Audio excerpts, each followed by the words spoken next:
Politicians کے اوپر تشدد ہو رہا ہے، وہ ورکرز اٹھاتے ہیں ان کو جا کے مارتے ہیں اور پیچھے ہوتے ہیں نام معلوم ہوتا ہے. ایسا تو کبھی بھی نہیں.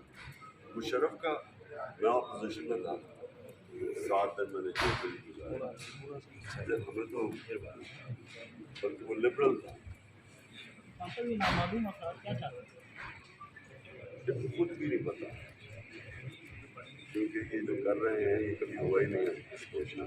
یعنی کسی ملک میں آپ عوام کے خلاف نہیں جا سکتے، ڈنڈے مار کے لوگوں کو آپ سیدھا نہیں کر سکتے.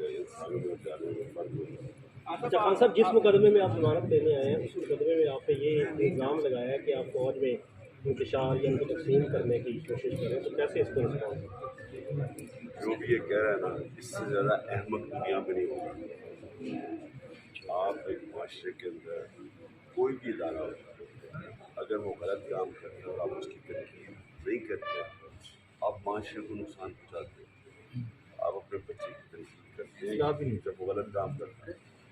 جب آپ معاشرے سے تنقید ختم کر دیتے ہیں، دنیا کی تاریخ یہ ہے کہ جمہوریت آگے کیوں نہیں ہے، اس میں تنقید کی. ڈکٹیٹرشپ کیوں پیچھے رہ گئی؟ تنقید ختم کر دو، معاشرہ پیچھے رہ گا. آپ سمجھتے ہیں کہ ڈرٹی ہیری کہنا جو ہے تقسیم کرنے کی دنیا میں مذاق ہو رہا ہے. دنیا کو میں نے جان دیا، سوچیں کہ دنیا میں خبر جائے گی، اس ملک کا مذاق ہی اڑے گا نا. لوگ اس کو سیریسلی نہیں لیں گے، بنانا پبلک کہیں گے. آپ سمجھتے ہیں کہ سپریم کورٹ کے بینچ میں جو جسٹس قاضی فائدیس ہیں، جسٹس منصور علی صاحب کو بھی شامل کر لیا جاتا تو ایک ذرا جو تقسیم کا نظر آگے وہ نہ ہوتا. دیکھیں ہم اس ملک کے لیے ایک بڑی ٹریجڈی ہوگی کہ اگر سپریم کورٹ ہمارا اسی طرح تقسیم. ہم سب کو دعا کرنی چاہیے کہ سپریم کورٹ ایک ایسا اس کے اندر یونٹی ہو اور لوگوں کے فنڈامنٹل رائٹس کی حفاظت کرے. ہمیں کوئی تقسیم سے غرض نہیں ہے. کانسٹیٹیوشن کے اوپر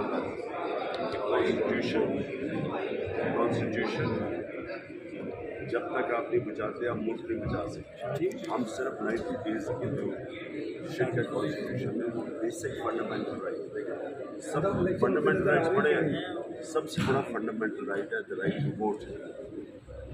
اور اگر سپریم کورٹ اس رائٹ کو اپہولڈ کرتا ہے 90 days کا، تو ہم میرے خیال میں کسی جج کو اس میں اپوزیشن ہونی نہیں چاہیے. لیکن اگر ہے بھی تو ہم سب دعا کرتے ہیں کہ سپریم کورٹ